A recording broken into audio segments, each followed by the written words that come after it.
For Charlotte such this is my favorite episode because she gets to know quicker than I thought that she is not her father's but David Clarke's daughter.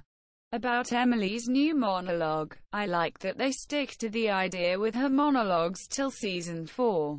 It really gave the show its character. This was one of the first ones I did not like that much. William Blake and his books or poems seem to have a big impact on writers because I have seen many shows with quotes from his poems. The Originals, a spin-off from The Vampire Diaries which I mentioned in the previous episode, is using one of Blake's poems too. And in The Mentalist, a show which I enjoyed before discovering Revenge, is using quotes from him too. In the Originals it is the villain and the vampire Klaus McCarlison who likes to quote Blake. I was angry with my friend. I told my wrath. My wrath did end. I was angry with my foe. I told it not. My wrath did grow, and I watered it in fears, night and morning with my tears. And I sunned it with smiles, and with soft deceitful wiles. And it grew both day and night, till it bore an apple bright. And my foe beheld it shine, and he knew that it was mine. And into my garden stole, where the night had veiled the pole.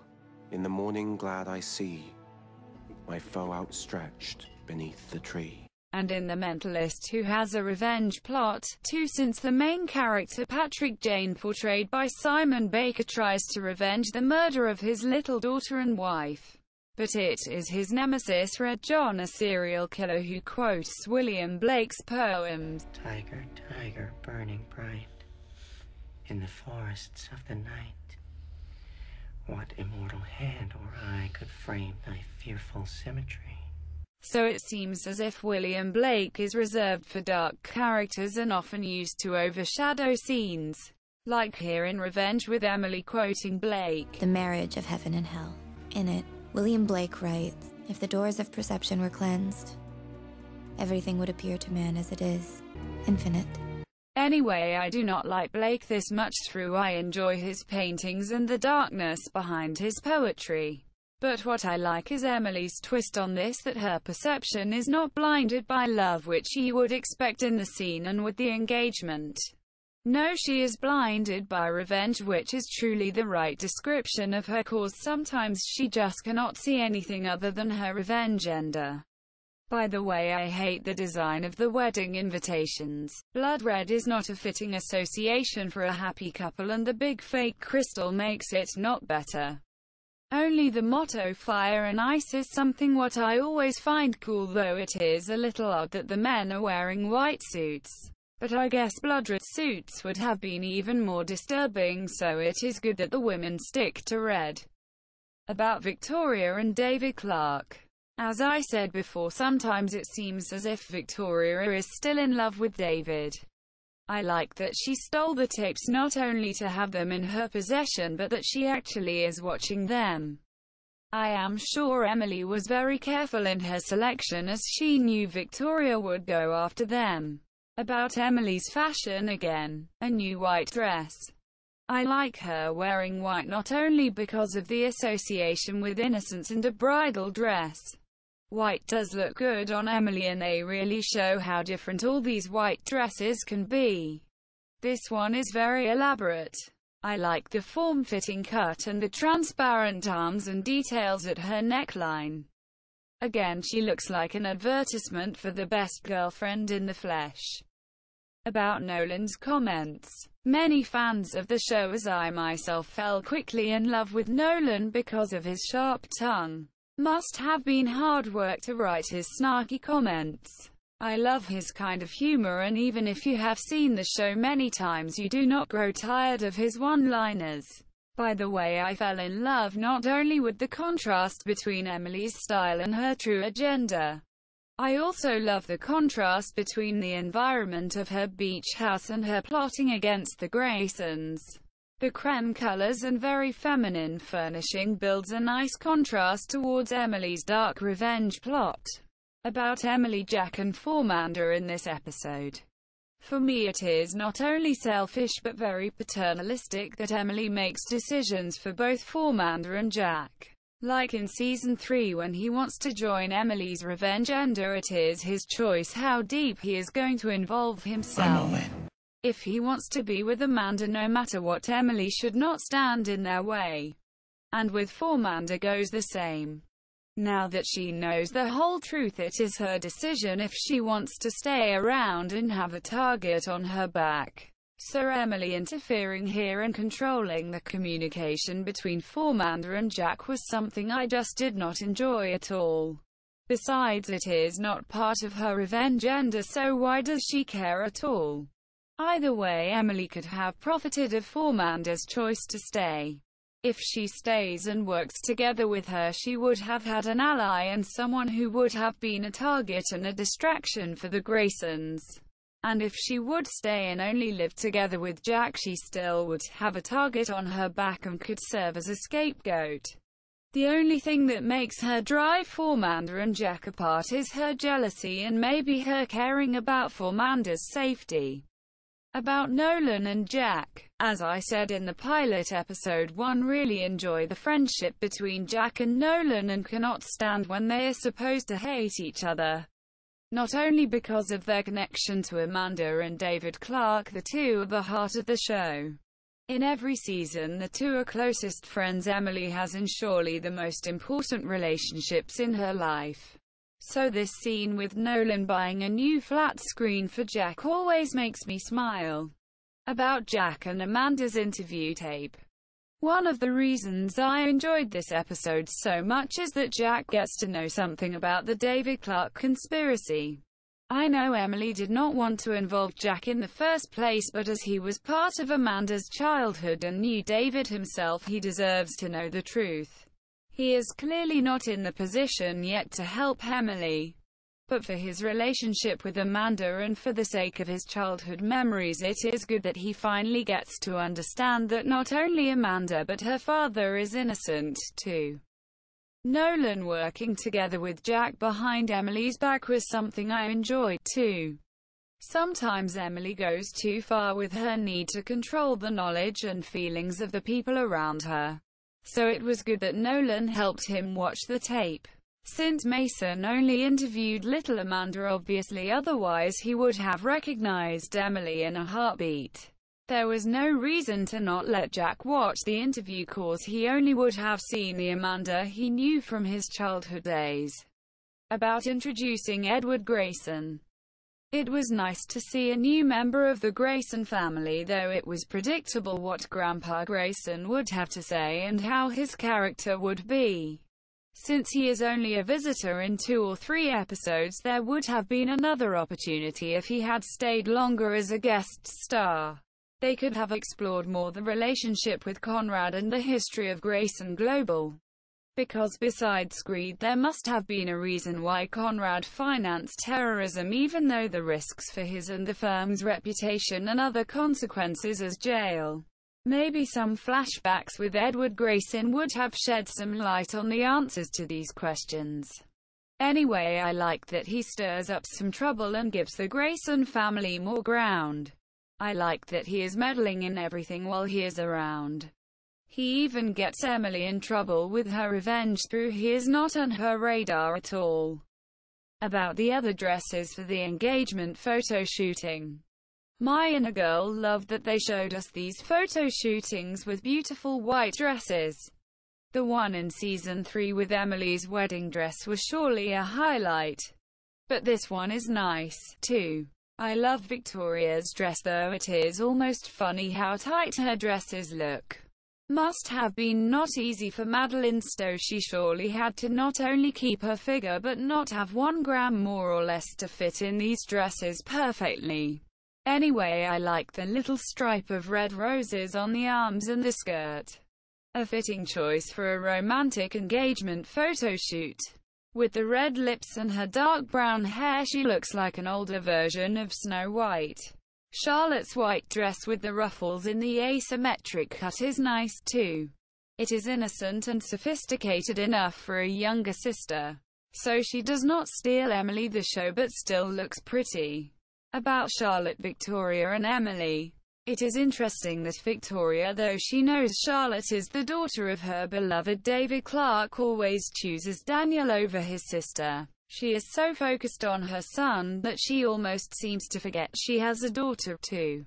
As I said before, maybe that is a pattern she learned from her mother, who saw her daughter always as a threat and competition too. As Victoria in Season 2 and later in Season 4 as using her relationship with Charlotte to hurt Emily. Emily does try the same in Season 1. Though Daniel is the main family member she tries to take away from Victoria, it is Charlotte who has the most potential because of her being David Clarke's daughter and Amanda's sister. Even more than her brother, who turns to be a full Graysons at the end of Season 1, Charlotte could have been an ally against her parents. Even though she is still young, Emily was about the same age when she began her training with Takeda. Again in Season 1 and 2, the writers lost potential here with the potential ally early on. They mainly focused on Nolan, Jack and Fauxmanda, who besides Jack always knew Emily's true identity from the start. I know they wanted to delay the moment when anyone found out about Emily's secret so they could build up the tension and make it a great moment. But just why the stakes would have been so high, it would have been better if at least some of the Grayson children, either Daniel or Charlotte, would have known the truth before the last season. Spoiler alert. It always felt like last resort to let Daniel know short before his death, and Charlotte when she tried to kill herself again. It would have been far more fun if the children would have known something and would have kept the secret from their parents. In Season 2-3 it could have been a totally different show. Not that I do not like how Season 3 turned out to be, but it would have been interesting to actually have seen Daniel and Charlotte react to this before Emily had destroyed the Grayson family. I know it would have meant to arouse the danger of getting caught by the Graysons, and eventually Victoria would have found out sooner about Emily's revenge agenda. But Charlotte and Daniel would have provided a real insight on their parents' secrets and on the family business. And the theme in Season 3 with Nolan and Aidan about if Emily could trust her allies would have been far more thrilling and genuine if actually a Grayson would have been her ally. But that belongs to the next seasons. So now back to the actual episode. I like the scene with the flashback. I think in the two flashbacks with Daniel in this episode are the only ones that not center around Victoria or David Clarke. As I said before, I do not like the William Blake quote and the story about Daniel wanting to be poet. Let's focus on more obvious things. It is funny that he obviously does not remember that he already met Emily. Seems his issues with paying attention to his environment and important things is not a recent problem. If I did not say it before, I like that they show Emily's ability to fit in every environment. Her disguise with the beanie, the leather jacket and her glasses really screams feminist, left-wing, progressive student. It is almost funny the contrast between her two disguises in the cut. In the present, the conservative dream of a fiancé, and in flashback this young girl in student dress code.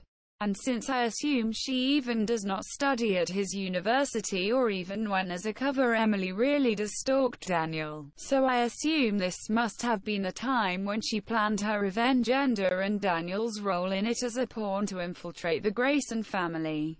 After all, the fake infinity box in Season 3 does speak the truth regarding her investigations about Daniel. About Ashley and Conrad. As I said before, I did not like Ashley's character from the start. But the idea of mixing her with Conrad was nice. I enjoyed that storyline and the twist, spoiler alert, about her affair with Conrad when she was with Daniel.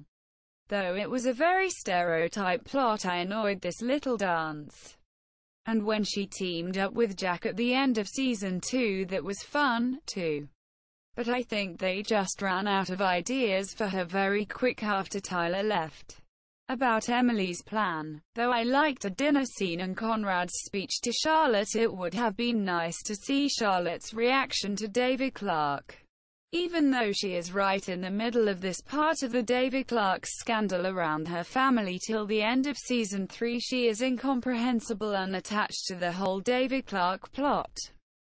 I know I keep repeating, but it is odd that they did not use this plot better. Why does she not want to know more about her father and about Amanda? Besides 2 scenes in season 2, I think they did not show her asking questions about her real father or let her bond with her half-sister. Even Emily does not push Charlotte in this direction.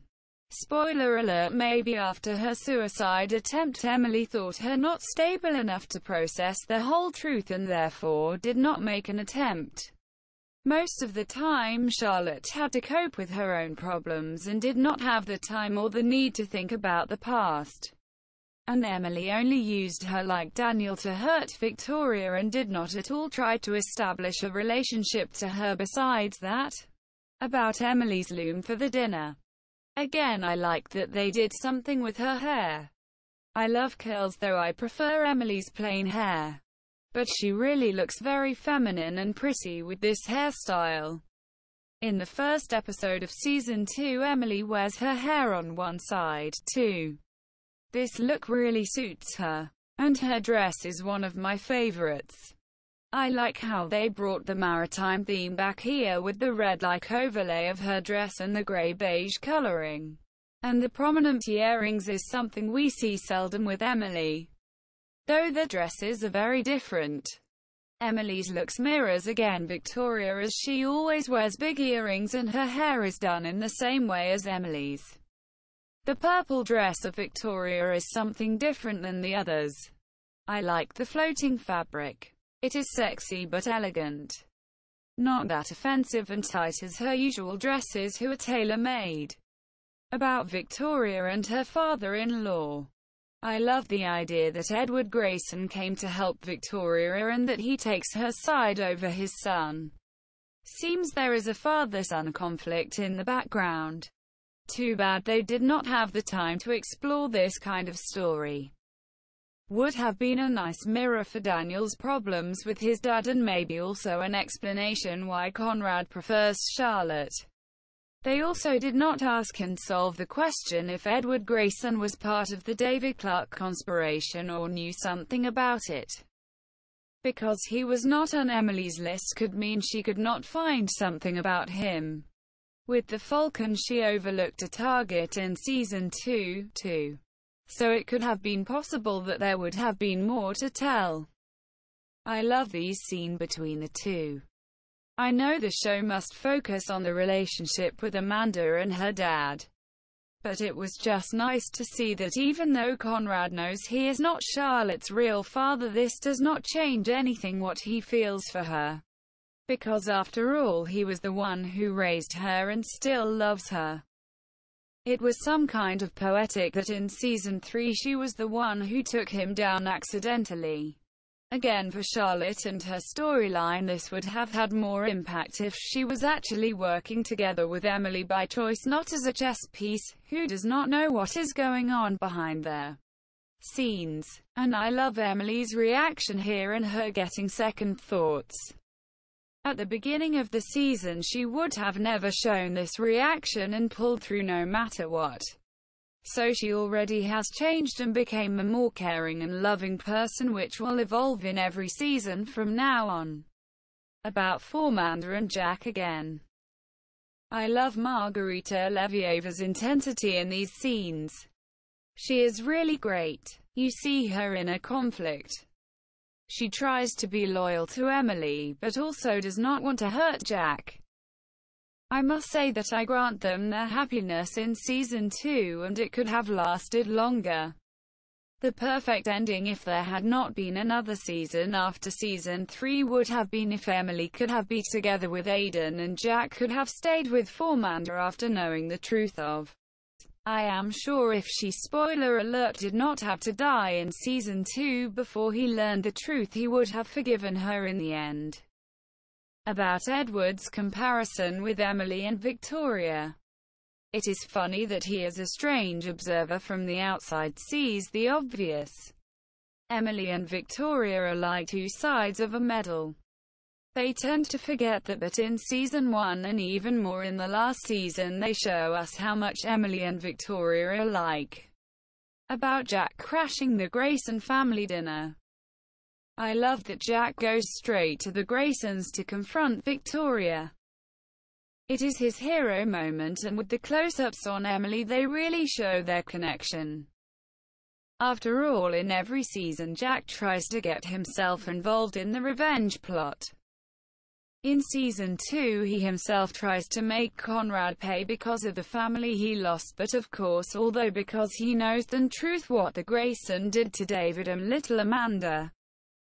And in season 3 he really wants to play a part in Emily's revenge agenda. So as Nolan, who knows Amanda from the past too, Jack tries to make amends because he could not help her when they were both children. And he tells her, "What I'm thinking from episode 1, why did Victoria not help little Amanda when she had been so in love with her father?" Daniel's appearance in this scene always annoys me. I know he cannot know better because he believes every word his mother says. But why did he not think about it 1 second before retelling her lies? Even his naive character must have had second thoughts after he heard what Jack said. For once, why should Jack lie, and twice, why should a little kid like Amanda lie about this? Emily's close-up really shows the viewer's thoughts about Daniel in this moment. By the way, I like Emily's posture in this scene. She is not only great in her close-ups. Even in the long shot you see that she is totally in control. I love the editing with Emily's looks at Charlotte because she knows the weight of knowing to be the daughter of David Clarke, the terrorist, and Charlotte looks at Victoria full of disappointment. And the lines of Conrad are just right on the money. It wasn't just one night. Because he is disappointed by this truth even more than Charlotte. By the way, it is good that Emily does not smile or laugh in her close-ups. First of all, she needs to stay in her role, and second, she gets compassionate because of her new relationship towards Charlotte. Too bad that she did not try to go after her and talked about it. I know it would have been inappropriate because she is not part of her family, but that would have been the right moment to tell Charlotte the truth about David Clarke. It would have lifted something of the weight, and maybe she would have grown into understanding that her father was not the man they all paint him to be. That would have been even more important for Charlotte than for Emily because she did not know him at all and had no memories of him, so as Emily does. About the idea making Daniel CEO against his father's wishes. For the purpose of Emily's revenge agenda, this is a very good idea. Because Daniel gets full access on every hidden secret inside of Grayson Global. But for his sake and the relationship of the two, this was the last nail in the coffin. If he would have known the truth and participated in Emily's revenge agenda, they could have had a future like the relationship with Aidan in season 2. Even more, as the relationship with his mother got a first crack with this big lie of her. But as he did not know about Emily's plan and stick to the family business, even though he heard the whole story about what his family had done to David and Amanda Clarke, there could have been no real love between them anymore. So with this step they lost a really nice couple. Emily calling Jack and not Fauxmanda after this was clearly for the Gemily fans. They try to reestablish their relationship, though this one is doomed by Emily's lie too. Cause after Fauxmanda coming back and, spoiler alert, being pregnant, there is no turning back for Jack. So the writers really made themselves some major roadblocks for season 2. And limited the ways in which the plot could evolve in the next season. This scene with Charlotte getting drunk is one of many that show her addiction problems. Maybe this should mirror Emily's addiction with revenge, but I just do not like how they show Charlotte cope with problems in her life. Till season 4 she always tries to numb herself with drugs or runs away from her problems, which is literally the definition of suicide. I know her parents are not the right role models for her, but at least they face and deal with most of their problems and do not run away from it. And as I said earlier, it would have been better if Emily did not just watch her free fall but actually did something about it. She cared for Charlotte, but obviously not enough to help her, or at least find help for her as a therapist. And I hate Charlotte's behavior towards Declan in this scene. It is just not true that her father is dead, because Conrad was nothing less than her father for all these years. And though David Clarke is dead, a man she does not even know and therefore cannot miss, she still has Conrad.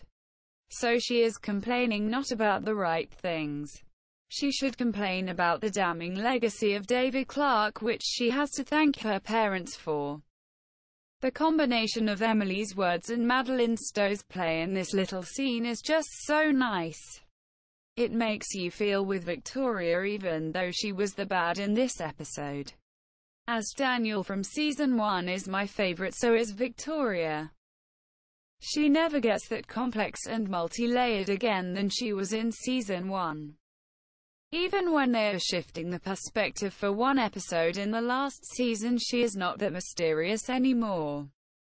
And surely not that innocent after all the bad things she had done in season 2 and 3. By the way, I love the song in the background. Through all seasons, Revenge seldom uses pop songs with actual lyrics. Mostly they have the score by Isla, which is very good. But that makes it even more emotional and prominent when they use songs. And the words "No Time" really fit the mood of the montage. About Tyler coming back. Though I have watched the show so many times, I am still thrilled when I see this scene. It has the right amount of creepiness and beauty, with Emily in the beautiful dress barefoot and the little shrine Tyler made for her. I love the long shot with her feeling lost. Must have been the first time that someone caught her off guard and really scared her. Tyler, besides the Graysons of course, was the first equal enemy for Emily. Her end quote was on the point too, and made you looking forward to Tyler's return. And the monsters find a way of getting out. After all, he was the only one who knew about Emily's hidden spot.